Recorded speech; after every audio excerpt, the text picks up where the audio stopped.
এই ছেলে শোন। জি আপু, কিছু বলবেন?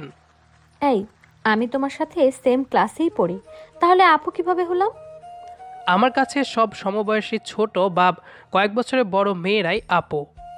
তোমার বউও আপু হবে নাকি? নাউজুবিল্লাহ, সেটা কেন হবে? তাহলে আর আমাকে আপু বলে ডাকবে না। আপনি কি আমার বউ নাকি যে আপু বলা যাবে না? সে আমার কথায় মুচকি হেসে মনে মনে বলল, আমি তো তোমার বউ হওয়ার জন্য দুই পায়ে রাজি আছি। যেদিন প্রথম তোমরা আমাদের বাসায় এলে, সত্যি আমি তোমার প্রেমে পড়ে গেছি। সবসময় শুধু তোমার কথাই মনে পড়ে আর খুবই দেখতে ইচ্ছে করে। মেয়েটি সে কখন থেকে মুচকি হাসছে, তাই আমি তাকে জিজ্ঞেস করলাম, কি হলো, আপনি এভাবে হাসছেন কেন? না, কিছু না। এরপর থেকে আমার নাম ধরে ডাকবে, ঠিক আছে? আচ্ছা, ট্রাই করব। কিন্তু আপনার নাম কি? আমার নাম মোসাম্মদ আলিশা ইসলাম জান্নাত। খুব সুন্দর। কি? আপনার নাম? ও, আচ্ছা, আপনি কি কলেজে যাচ্ছেন? হ্যাঁ, চলো একসাথেই যাই। আচ্ছা, ঠিক আছে। এই বলে আমি আর আলিশা একসাথে হেঁটে কলেজে যাচ্ছি। আমার নাম মোহাম্মদ তানভীর ইসলাম, বাবা মায়ের একমাত্র সন্তান। কিছুদিন আগেই আব্বুর অফিস থেকে ট্রান্সফার হয়ে আমরা ঢাকায় আসি। তারপর আলিশাদের বাসায় ভাড়া থাকি। আলিশা আমাদের বাড়িওয়ালার ছোট মেয়ে। তার বড় এক ভাই ও এক বোন আছে। আমি সচরাচর মেয়েদের সাথে কথা কম বলি, আর বাড়িওয়ালার মেয়ের সাথে তো একদমই না। কিন্তু বাড়িওয়ালার ছোট মেয়ে মানে আলিশা খুবই সুন্দর দেখতে, সেই সাথে কলেজের একজন মেধাবী ছাত্রী, যা তার ক্লাসে পড়ার প্রতি মনোযোগ দেখেই বোঝা যায়। এছাড়াও আমার এখানকার এক ফ্রেন্ডের কাছে শুনেছি সেই ক্লাসের টপ গার্ল। আমি যেই দিন প্রথম এই বাসায় এসেছিলাম, সেই দিনই তাকে প্রথম দেখেই ভালো লেগে যায়। কিন্তু বাড়িওয়ালার মেয়ে তাই আর সামনে যায়নি। আজ সে নিজে থেকেই আমার সাথে কথা বলতে আসছে। আমরা হাঁটতে হাঁটতে প্রায় মাঝ রাস্তায় চলে এসেছি। এমন সময় আলিশা বলল, এই, আমার না খুব ফুচকা খেতে ইচ্ছে করছে, তুমি কি খাবে? না, আমি এসব খাই না। আচ্ছা ঠিক আছে, তুমি এখানে দাঁড়াও, আমি ওই যে সামনের দোকানটা আছে সেখান থেকে ফুচকা খেয়ে আসি। আচ্ছা ঠিক আছে, বাট তাড়াতাড়ি আসবেন, নয়তো ক্লাস শুরু হয়ে যাবে। ওকে, জাস্ট 5 মিনিট। কথাটা বলে যেই সে রাস্তা পার হবে, এমন সময় লক্ষ্য করলাম খুব দ্রুত গতিতে একটি মোটরসাইকেল আমাদের দিকে এগিয়ে আসছে। আমি সেটা দেখে দৌড়ে গিয়ে তার হাত ধরে টান মারতেই সে তাল সামলাতে না পেরে রাস্তার মাঝখানে পড়ে গেল। আলহামদুলিল্লাহ, শীতের দিনে সোয়েটার পরায় পড়ে গিয়েও তেমন একটা ব্যথা পায়নি। এই রাস্তায় তেমন কোনো গাড়ি চলে না, এলাকাটা একদম গ্রামের মতো। আমি ধাক্কা খেয়ে নিচে পড়তেই তার চোখে চোখ পড়ল। তার চোখের মণিগুলো একদম কালো আর খুবই সুন্দর। আমরা দুজন এখন এতটাই কাছাকাছি আছি যে একে অপরের নিঃশ্বাসও অনুভব করতে পারছি। আমি যেন ঘোরের মধ্যে চলে গিয়ে তাকে একভাবে দেখে যাচ্ছি। কারো মুখে কোনো কথা নেই, কলেজে যাওয়ার তাড়াও নেই। দুজনেই মুগ্ধ দৃষ্টিতে ভালোবাসার মানুষটির সৌন্দর্য উপভোগ করছি। এটা সত্যি যে আমার মনে তাকে নিয়ে খুব ভালো লাগা কাজ করে। মন থেকে তাকে ভালোবেসে ফেলেছি। এভাবেই কিছুক্ষণ থাকার পর দূর থেকে কোনো ট্রাকের হর্নের আওয়াজে আমাদের ঘোর কাটল। সাথে সাথে আলিশা আমার ওপর থেকে উঠে গেলে আমিও উঠে দাঁড়ালাম। আলিশা আমার দিকে একবার তাকিয়ে আবারও লজ্জায় মুখ ফিরিয়ে নিল। আমারও এখন তার দিকে তাকাতেই লজ্জা লাগছে। সে আমার দিকে আবারও তাকিয়ে মুচকি হাসল। তারপর কলেজের দিকে হাঁটতে লাগলো। আমিও দৌড়ে এসে তার পাশাপাশি হাঁটতে লাগলাম। এরপর কলেজে আসার পুরোটা রাস্তায় কেউ কোনো কথা বলেনি। বিকেলে কলেজ থেকে ফেরার সময়ও আলিশা আমার সাথে হাঁটছে আর কিছুক্ষণ পরপরই মুচকি হাসছে। আমি আর কিছু বললাম না। সকালে ঘটে যাওয়া ঘটনাগুলো বারবারই মাথায় ঘুরছে। আমিও এসব ভেবে নিজের অজান্তেই মুচকি মুচকি হাসছি। হঠাৎই দুজনের মধ্যে চোখাচোখি হলে দুজনেই হাসি অফ করে বাসায় ফিরলাম। পরের দিন সকালে আম্মু অনেকক্ষণ হলো ডাকছে, কিন্তু আমি উঠতে পারছি না। গায়ে প্রচণ্ড জ্বর, সেই সাথে ঠান্ডাও লেগেছে। আম্মু আবারও ডাকতে আসতেই আমার মাথায় হাত দিয়ে দেখে প্রচুর জ্বর। এটা দেখেই আম্মু বিজি হয়ে পড়ে। দ্রুত মগে পানি এনে পাশে থাকা আমার গামছাটা ভিজিয়ে জলপট্টি দিতে থাকে। অনেকক্ষণ পর মনে হলো কে যেন কলিং বেল দিচ্ছে। আম্মু সেটা দেখতে নিচে গিয়ে দেখে বাড়িওয়ালা ছোট মেয়ে আলিশা এসেছে। আলিশা আম্মুকে দেখেই সালাম দিয়ে বলল, আসসালামু আলাইকুম আন্টি, কেমন আছেন? ওয়ালাইকুম আসসালাম। আলহামদুলিল্লাহ, আমি ভালো আছি। তুমি কেমন আছো? আলহামদুলিল্লাহ, আমিও খুব ভালো আছি। আজ তুমি আমাদের বাসায়? হ্যাঁ, আজ কলেজ বন্ধ, তাই ভাবলাম আপনার সাথে গল্প করব। কিন্তু আজ তো সেটা সম্ভব না। আমার ছেলের খুব জ্বর, তাই এখনো রান্নাই করতে পারিনি। ওর আব্বু গতকালকের কিছু খাবার ছিল, সেগুলো খেয়েই বাইরে গেছেন। আলিশা আম্মুর মুখে আমার জ্বরের খবর শুনে খুবই উত্তেজিত হয়ে বলল, তানভীরের খুব জ্বর, ডাক্তার দেখিয়েছেন? না, আমি তো এখানকার কোনো কিছুই তেমন চিনি না। ওর আব্বু ফোনও নিয়ে যায়নি। এখন জ্বর কিছুটা কমেছে। ও আচ্ছা আন্টি, আমি ওকে দেখে আসছি। আপনি যান, রান্না করেন। আচ্ছা ঠিক আছে, কিন্তু জলপট্টি আমি দিয়ে দেব, আপনি রান্না করুন। ওর নিশ্চয়ই খিদে পেয়েছে। আলিশা, সত্যিই তুমি খুব ভালো। আলিশা আম্মুর কথায় মুচকি হেসে দৌড়ে আমার রুমে চলে আসলো। এদিকে আমার এখন অনেকটাই আরাম লাগছিল, তাই চোখ বন্ধ করে শুয়ে আছি। কিছুক্ষণ পরে নিজের মুখে কারো নাকের গরম নিঃশ্বাস অনুভব করলাম। আমি ভাবলাম আম্মু হয়তো জলপট্টি দিয়ে দিয়েছে, কিন্তু এভাবেই কিছুক্ষণ যাওয়ার পরও কপালে আর ঠান্ডা লাগছে না। তাই চোখ মেলে তাকাতেই দেখি আলিশা আমার খুব কাছাকাছি বসে আছে। দেখে মনে হচ্ছে আমাকেই দেখছিল। আমি সেটা বুঝতে পেরে হালকা কাশি দিতেই তার ঘোর কাটল। কি ব্যাপার, আপনি আমার রুমে কখন আসছেন? অনেকক্ষণ হলো, তুমি চোখ বন্ধ করেছিলে, তাই দেখতে পাওনি। এখন কেমন লাগছে? আলহামদুলিল্লাহ, অনেকটাই ভালো। আচ্ছা দাঁড়াও, আমি জলপট্টি দিয়ে দিচ্ছি। না থাক, আম্মু দিয়ে দিবে। আন্টি রান্না করে রান্না করছেন। ওহ আচ্ছা, আপনি আমাকে এত কি দেখছিলেন? কেন বোঝো না? তোমাকেই দেখছিলাম। কিন্তু কেন দেখছিলেন? এমনি। এখন চুপ করে শুয়ে থাকো, না হলে আবারও মাথা ব্যথা করবে। আচ্ছা ঠিক আছে, চুপ করছি। এই বলে আমি চুপ করে গেলাম। আলিশা দুষ্ট হেসে আমার কপালে জলপট্টি দিয়ে আমার হাত ধরে বসে আছে। আমি কিছু বলতে গেলেও মুখে আঙুল দিয়ে চুপ করিয়ে দিল। তারপর সে আমার হাত টেনে মুখের কাছে নিতেই আম্মু আসার শব্দ শুনে ছেড়ে দিয়ে উঠে দাঁড়ালো। তার মুখের দিকে তাকিয়ে বুঝলাম আম্মু আসায় অনেকটাই বিরক্ত হয়েছে। তানভীর, এখন কেমন লাগছে তোর? আলহামদুলিল্লাহ আম্মু, এখন কিছুটা ভালো লাগছে। আচ্ছা তুই একটু উঠে বস, আমি তোর জন্য খাবার নিয়ে আসছি। আচ্ছা আম্মু। আলিশা, তুমি গিয়ে টেবিলে বসো। না আন্টি, আমি খেয়ে এসেছি। আমি এখন যাই, পরে আবার আসবো। আচ্ছা, আবার আসবে কিন্তু। ঠিক আছে আন্টি। কথাটা বলেই আলিশা চলে গেলে আম্মু আমাকে খাবার এনে খাইয়ে দিল। পরের দিন সকালে জ্বর প্রায় নেই বললেই চলে। আব্বু বাসায় এসে ওষুধ এনে দিয়েছিলেন।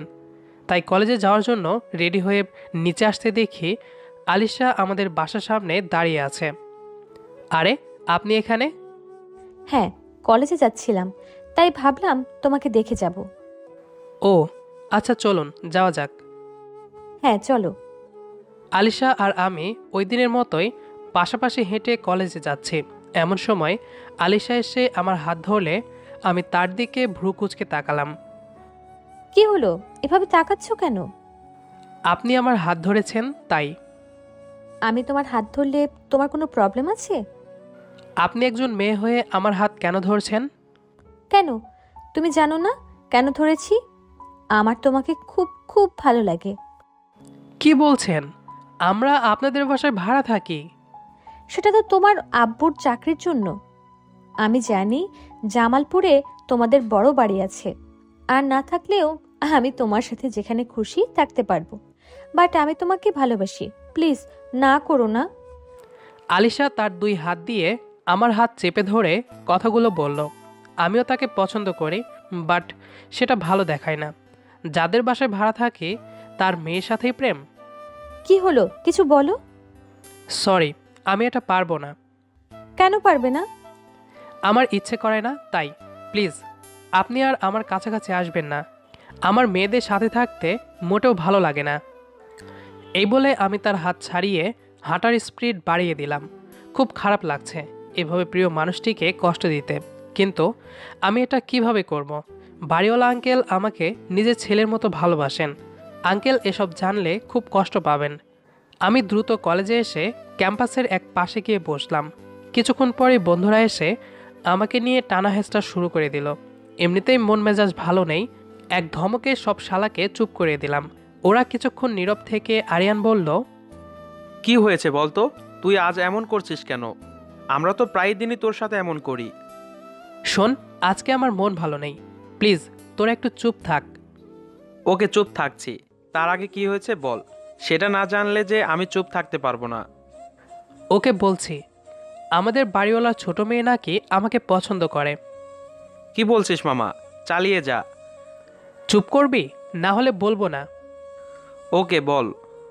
সে আজ কলেজে আসার সময় আমাকে বলেছে কথাটা। আমারও তাকে অনেক ভালো লাগে, কিন্তু আমি তাকে না করে দেই। আমার মুখে না কথাটা শুনতেই শালা আরিয়ান আমার পিঠে ঠাস করে একটা চর বসিয়ে দিল। শালা হারামি, আমাকে বললে তো তখনই তুলে নিয়ে গিয়ে বিয়ে করে ফেলতাম। ও দেখতে কি খারাপ নাকি যে পছন্দ করেও না করে দিছিস? ওর আব্বু আম্মু আমাকে তাদের ছেলের মতো ভালোবাসেন।